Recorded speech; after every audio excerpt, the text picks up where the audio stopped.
Charter Wolves volleyball team. Coach Goff, congratulations on another playoff win. What was the key? What would you say is the key to tonight's win? Tonight's win was my players' adaptability. We just, in the first round, lost one of our 6 rotation players to an ankle injury. So having my most terminal outside hitter become a 6-2 setter was great. My other setter went from outside to right side. My libero became a 6 rotation playing front row too. It was a lot of movement, but they were all very adaptable. We practiced the rotations and they got it like that. It was great. And which player was the one that went down? The one that went down was my 6 rotation right side and setter, number 6, Abigail. Oh. And she just had a little bit of an injury at the net with her ankle. Okay. And what did you tell your team in that timeout in the second set when you guys were tied 11-11? I told them they just really need to focus in on the fundamentals. They needed to focus on their ball control, need to take a deep breath. Whenever they get a little frantic, they know what to do. It's just that they're having a little bit of issues during it. And now the third round, that's when you guys, the season ended last year in the third round. So what's the message to the team to get them focused and maybe get a different result this season? Well, I'm just hoping that they're going to bring that same energy that they did and the same adaptability to this third round. It's a great opponent. We've gone to 5 sets with Roxborough for the third round. I'm assuming they're a great team. If not, we haven't seen the other teams there.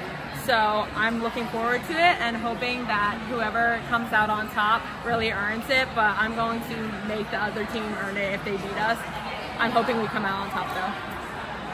And, dominance has kind of continued into the playoffs now. You guys have another 3-0 win that you guys, kept building up throughout the conference play. So, how does this team stay focused and stay on its toes just in case, tougher competition comes along and adversity comes their way? Just how do they stay ready for that? We practice a lot of different options in practice. Our serve receive, we have at least 2 to 3 options. If someone's having a little bit of an off time, we'll switch it up. We like to switch things up when we're having an issue.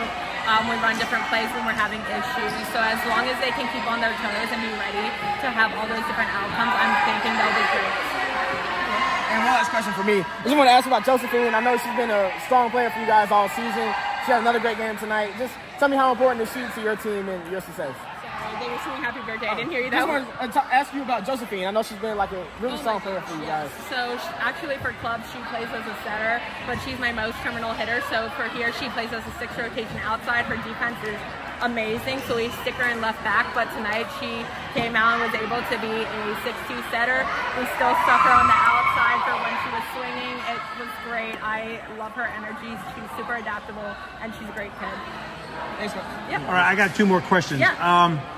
Since we're into the post regular season, who have you seen as the biggest improvements on the team this year? Biggest improvements, I will say, I think I would list my top 3 as just like, without a doubt, going after every ball, anything I tell them. Josie, Maya, and Emma, my normal libero, now playing 6 rotations. Anytime I need something done, they're willing to change it. But we have a lot of new incomers too. Abigail Vagas and Annabelle are 2 of my freshmen that also play 6 rotations, and they are killing it this season. So everybody has brought a lot of great energy, a lot of great adaptability to the team.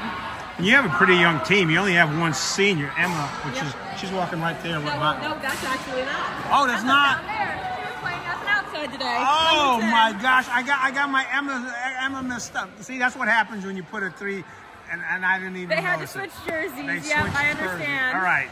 Well, she's your only senior, so you got a lot of underclassmen then. Yep, we will keep most of the same team for next year. We're only losing our libero, which will be a hard time for us, but I'm sure we'll be able to overcome it. There's a lot of people who don't play as libero, but could step into the libero. All right, I'm going to ask you a question, and if you don't want to answer it, you don't have to. It has to do with your style of play. Okay. Having seen a lot of teams play this year, your girls seem to have put in a special effort into getting that ball up as high up close to the ceiling as possible. Is that on purpose? It's dependent on the play. For shorter balls, I want them to settle it, which means they're going to put it higher so the setter has more time because it's a closer proximity. When they're further back, I want them to do a little faster tempo, but I'd rather have it up than super low passes. But whatever gives the setter the most time, they can run the plays that they want at the tempo they want. So it's just dependent on which play is in particular. Speaking about your setters, there seems to be a great communication between everyone on the net I mean, I'm watching it going, I don't know where the ball is going to go, but your girls seem to know exactly where the ball is going to go. Yep. So we've worked a lot on spreading the plays. Last year we had to really rely on Josie as our outside, and a lot of balls just went to her.